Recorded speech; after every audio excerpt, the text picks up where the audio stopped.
seemed like offensively you couldn't get much going at all tonight. What did you see out there, and what wasn't clicking? Honestly, just probably executing plays, trying to get in the rhythm, trying to get things going. Yeah, that was about it. What was difficult about not being able to get into it? Definitely limited our offense to like run a certain amount of plays that we wanted to run. It was tough on us and tough on the defense. Honestly, not converting on critical downs. So. Chase, for you, I know this is the last time you strap it on. It looks like it's been a rough say goodbyes, and how does this feel to go out this way at this time? Yeah, it obviously doesn't feel great going out like this, but I mean, I know that every single one of those guys out there tonight on our side didn't quit. I couldn't be more appreciative of all those guys, Coach Hars, all the coaches. But yeah, it doesn't feel great, but I know these guys are going to come back next year and ball out and keep the Bronco tradition. Chase, you guys struggled a little bit on third and fourth down. What was it that you weren't able to get off the field there? Yeah, I think we just weren't fitting our gaps right on those downs, and we weren't executing like we should have. I mean, we would win on first and second down, and then once we got to that third down, fourth down, we were kind of giving up those plays, and obviously that led to them scoring and keeping the drives going. So. You guys, down 17 at halftime, trying to get the quick stop, get a little momentum going. Obviously, the turnover there. How much did that swing the momentum back the other way? And it felt like maybe you guys were getting something going in the locker room. Yeah, for sure. I mean, we every time we come in on halftime, it's basically a new ball game, new half, so 0-0, and we came out ready to roll, and we started hot and just kind of fell off a little bit towards the end and just didn't get the job done. George, you have to use, different quarterbacks. So does that change when you talk about trying to get momentum? Does that change the ability to do that, or did you feel it out there at all? I don't think that really changed the momentum, but as you know, all of our quarterbacks, they're ready to go whenever. It's just probably just reading the coverages and trying to execute. George, full solace right now, but you guys did extend the 1,000-yard streak tonight, and that's something that's been built over a decade. What did that mean to you guys to get that done? It was pretty cool, but that wasn't part of our goal. We was looking forward to winning this game and sending out the seniors the right way. So. Anything Washington did that you guys didn't expect, you didn't see on film, did they do anything different?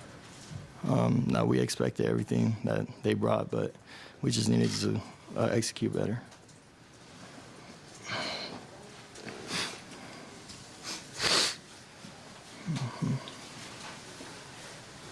You guys good? Good. Yeah. Players? Okay. Yeah, you guys are good. You guys good? Okay. Well, I would say this, number one, congratulations to Washington. That's a good football team. We know that. And Coach Peterson, obviously coaching against that staff. I thought overall tonight, nothing. I think you guys are barking up the wrong tree with those questions and trying to create something that's not there. I mean, we just flat out, we needed to coach better in this game and prepare our guys better. Our guys played hard. They did a good job in practice. They were ready to go out there and play. And as coaches, we didn't do a good enough job to make the adjustments that we needed to. And we didn't call plays at the right time, whatever it might be. But our guys were out there trying to execute and do what they've done all season long. This is a good football team that we played against. We also have a good football team, and certainly didn't show up tonight. So, to me, that was what happened. And then you look at the turnovers. We lost the turnover battle. I believe we lost the field position battle in there as well. So really those become the key factors in the game.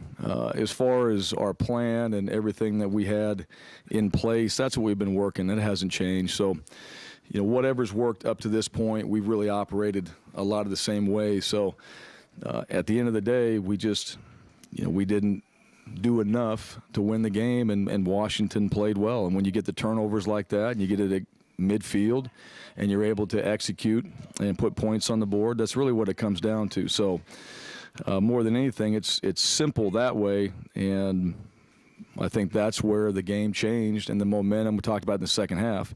You want to get momentum. You're down by 17, and 17 in a half, you feel like you can get done, but you've got to be able to stop, and you got to be able to score. And we were able to stop. We weren't able to score, and we gave a turnover up in that situation, and then momentum changed at that point. And then, now you become more one-dimensional. We wanted to run the football. They made it hard. They're good up front. We knew that going in. Very good up front.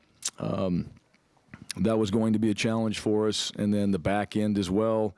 Nothing that we threw today was, other than the one early on to Bates, was really wide open. It was contested. Those are going to be the type of plays, and we expected that from Washington as well. So, at the end of the day, turnovers, field position, we needed to make a few plays here and there, but we certainly, we could have helped our guys as coaches to be able to go out there and keep this closer. And that's really what you want against a good football team, is keep the game in hand and then have a chance in the fourth quarter like we've done to be able to win it. But the point spread at that point, now we're trying to throw the ball down the field and make plays. So I'm proud of our guys. I told them that. I'm disappointed for our seniors, to go out and play extremely well this season and then not finish the way you want to, and that's always part of the goal. And so I feel for those guys. But everybody that has been on this team for the last 4 or 5 years and will no longer be here, those guys have contributed to the type of success that we've had, and we're not going to forget about that. So those guys have left this place better than they found it, and for the guys coming back, this should sting. This should be something that drives and motivates us as we go into the off season and prepare, because at the end of the day, you're only as good as your last game, and that's really the reality. And we don't get a chance to play again for a long time. So those of us coming back, that should be fuel for what we do moving forward. And for our seniors, the guys that are going to go on and do bigger and better things, whether it's in football, whether it's in life, those guys, we're very proud that they've been a part of this program and the type of season they've had. They were champions. They just didn't get a chance to finish the way they wanted to. So, questions? First, I know Jalen was sick this week, but what did go into the decision to play Hank? What did you see out of him tonight?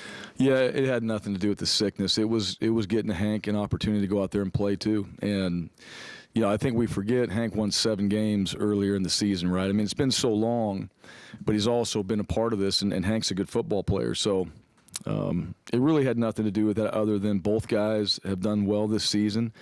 Felt like Hank was deserving of playing as well, and that's what we rolled with. So that him being sick and those type of things had nothing to do with it. Now, Jalen came in and did a good job again. He moved the ball. Jalen's always exciting. Jalen can do things. Jalen made good decisions out there. Just at that point, too, the game had changed where you're not able to do all the things that you wanted to by running the ball like we had planned early on. He kind of came in there. We had to throw it, and he made some plays, too, and did a really good job, but obviously just not enough. How much of a factor was it for Hank not playing in 7 weeks? And I know you said that those guys weren't cold, but obviously he hadn't even played at all since that San Jose State game. Did you feel it out there? Yeah, I mean, I don't know. I don't have a crystal ball. I mean, to tell you that, I mean, it's football. There's no excuses. I think if anybody on our team comes out and says, I haven't played in a while, that's just not how we operate. He was ready to play. We were ready to play him, and he got a chance to go in there and operate. We had some turnovers. Now, they made plays too. The one that we threw up, I know Hank wants that back. The screen, the guy did a good job kind of driving on it. We've hit that play before, and I thought the kid made a good play. But as far as, was there something contributing to that? That'll be kind of what everybody thinks and will say, and that's not even how we operate. We put somebody on the field, we're going to go out there and execute. If we don't get it done, we don't get it done, and Hank would say the same thing. When you talked about the play calling and stuff like that, was that you in this game, or You guys have been asking that all week. I'm not going to go into that again. And that's our business. That's how we operate. And like I've told you guys since I've been the head coach, there's a way we do it on offense. And, we'll continue to do that. It didn't work tonight.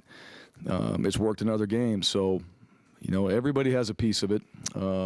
Ultimately, it falls back on me. And the performance tonight, that's my fault. So I got a lot of work to do this offseason to get these things figured out. We can be more explosive on offense. And obviously 7 points is not what we put in 10 days of practice time to go out there and execute and achieve. So, it is what it is. But nobody's fault but mine on that. And we'll get that fixed moving forward.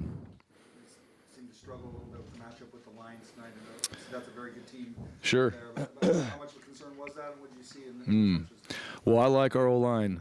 Now, their D-line is really good, and that was something that we knew, and I know their O-line is good too. So, yeah, the battle of the fronts, they ran the ball effectively at the end of the game, and that's not something that we didn't expect once they got up. They're going to run it. Coach Huff does a really good job with those O-linemen, and they made it difficult. The tailbacks did a nice job making guys miss. The first guy missed, and he was able to get 3-4 extra yards.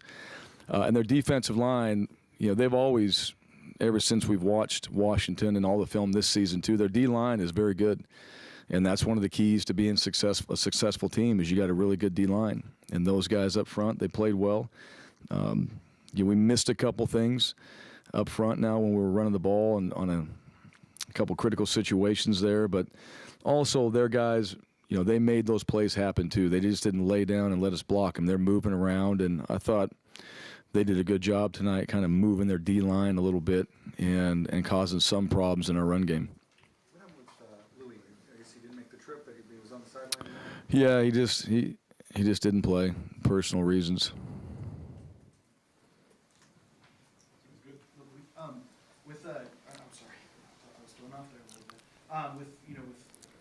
Did you give any thought now? Did you think about it? Did you wish maybe you played Hank during these last 7 weeks at all?